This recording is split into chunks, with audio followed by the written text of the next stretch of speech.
how I've transformed my yard from sand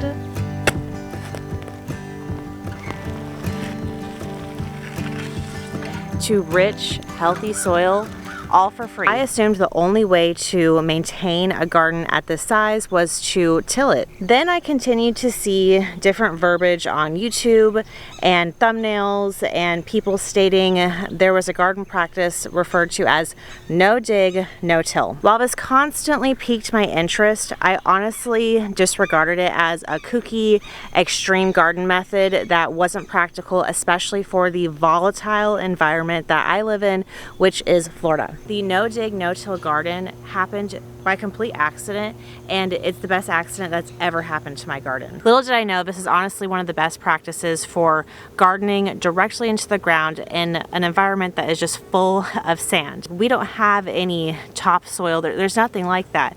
When I dig into my ground, it is straight up sand. Now, the way I got into no dig, no till is when we moved to this property, I started to just want to mulch around my garden beds. I honestly just wanted it to look nice, and I didn't want to mess around with any type of garden fabrics. It seemed expensive, and it just seemed like a whole nother project that I had to take on. We received an order of chip drop to our house, which is a whole cubic ton of mulch, and we had it sitting in this area for a few months before we were able to actually start spreading it out. We started to just really be mesmerized by how well it was doing, just suffocating all of those weeds. Everything looked great, and the entire garden looked really healthy. I started digging in the ground for whatever reason, and I discovered my sand had transformed fully into amazingly rich, dark soil. That was super exciting to me, and then I started to do some research and figure out, hey, this is not some fake thing that nobody really does and just maybe a handful of people do. No, this is like a huge thing that many people do and swear by. We started to expand the no dig, no till through the entire garden. Every time we would have a chip drop, we would have it sitting in a new area to continue to expand our garden for free, as opposed to using any type of landscape fabrics or digging up the soil with heavy machineries or anything like that. We just straight up put literal tons of mulch directly on the top of our grass. What is no dig, no till? I know it sounds really explanatory because it honestly is, but there are so many benefits to this practice. It's definitely not something you should just shrug off. No dig, no till has been brought to great popularity by Charles Dowding. The goal of no dig, no till is to minimally disturb the soil. We're avoiding tilling the soil, and we're also avoiding digging in the soil. Instead, we're adding a layer of organic matter at least once or twice a year to further enrich the soil health. As a result, we're maintaining incredibly healthy soil structure, and we're keeping those microbes and fungi healthy. The main benefits are time saving, improves drought resilience, and also dramatically reduces the need to weed your garden, which to me was the biggest draw. No dig, no till also helps limit the amount of carbon that is released into the air. There is a massive amount of carbon that is underneath your soil, and when you start digging it up and tilling it up, you're releasing that carbon into the air. Another additional benefit to no dig, no till is you're really helping protect the environment for earthworms and other beneficial insects. Now, soil health and plant health go hand in hand.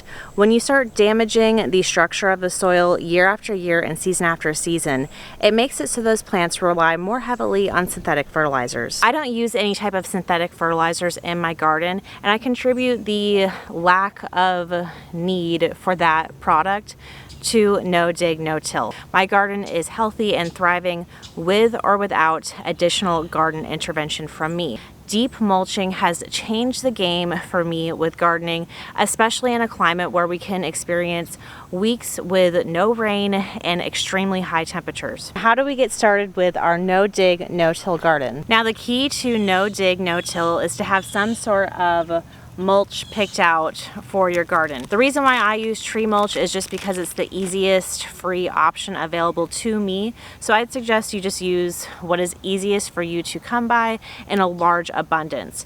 Now, what I do is I use a service called Chip Drop, and if that is not available to you, just call your local arborist and see if they're available to drop off a literal cubic ton of mulch whenever they've chopped down a tree in your local neighborhood.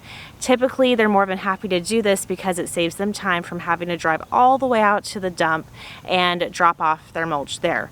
So I get all of this mulch for free utilizing Chip Drop. Now, if you don't have tree mulch readily available to you, but you want to get started on this right away, you can use collected leaves around your yard, or you can also use hay and straw. My only hesitation with the hay or straw is be careful where you source that, because they could contain herbicides. What I did is I added cardboard to every square foot of this bed. Then I added at least 2 to 3 inches of mulch on top of that cardboard to further suffocate the weeds from reaching the sunlight. Now, if those weeds aren't able to reach the sunlight or the grass tubers, they start to die off and that life cycle does not continue. So the name of the game is to prevent plants that you don't want to thrive from reaching the sun. We're instead going to add cardboard to the first layer. The second layer would be mulch, and the third layer would be an organic compost. Think of it as the lasagna method, and the more you continue to stack those layers season after season, the more complex that soil system is going to be, and the less weeds are going to continue to thrive because they're never going to be reproducing and spreading their seeds from area to area of your garden. I try to chop and drop plants to further enrich and feed the soil and also help suffocate weeds at any opportunity I can. Now, ideal plants to do this would be with sunflowers, brassicas, any type of vegetation that does not have disease on it. I would avoid doing chopping and dropping on plants that had experienced any type of disease through that season or might be filled with a bunch of seeds like tomatoes. You don't want just like a million tomato seeds sprouting up in your garden. So ideally, I love chopping and dropping brassicas and sunflowers.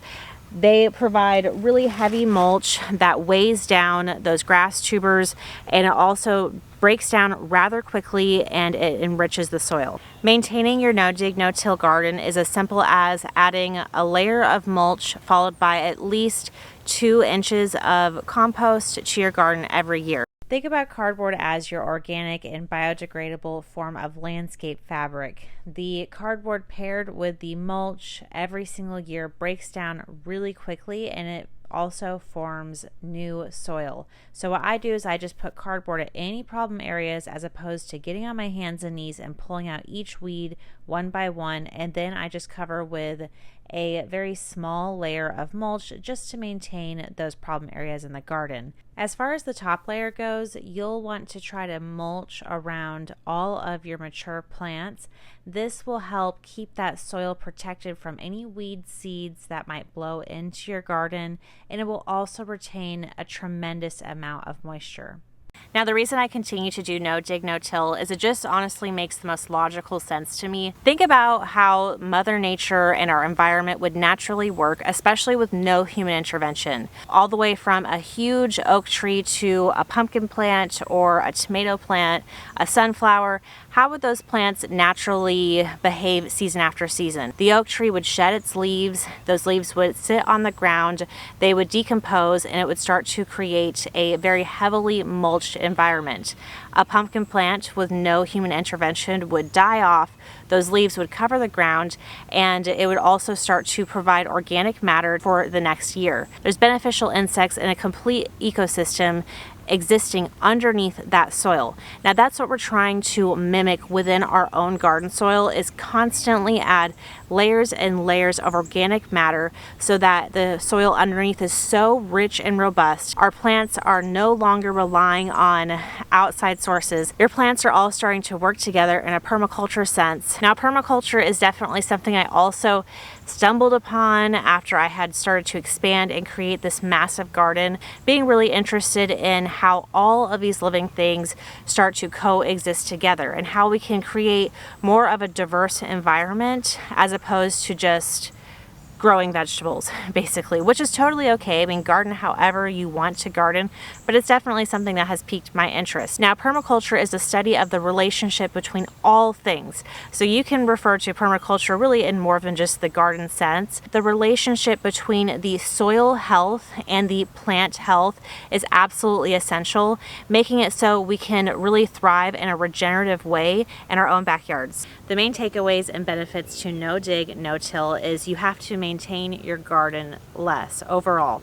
You don't have to water your garden as much because that mulch is really keeping all of that moisture retained in the soil. It's not evaporating out, and that moisture level is much more evenly distributed. You also have to weed your garden less as well, and you're creating a healthier and more robust soil structure. While I really don't think there's a lot of disadvantages to no dig, no till, the only one that comes to mind is upfront, it's a whole lot more work. The way I see it is whatever you're doing in the garden is going to require a lot of work, especially if you are gardening at a massive scale.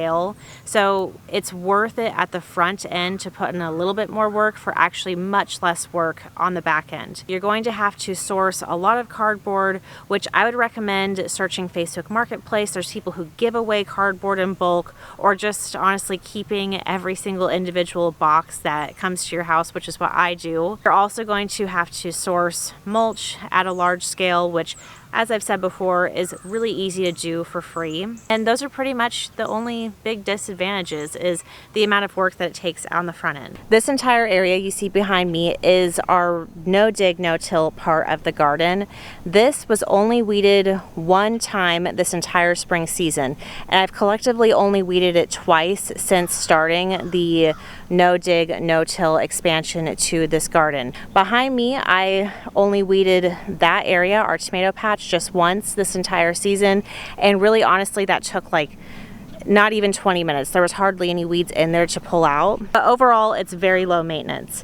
Now, my raised garden beds do also receive no dig, no till practices now, where in seasons past I would be so frustrated and spend hours pulling out grass tubers one by one, and wonder, why do my beds have more of a problem than my in-ground garden beds?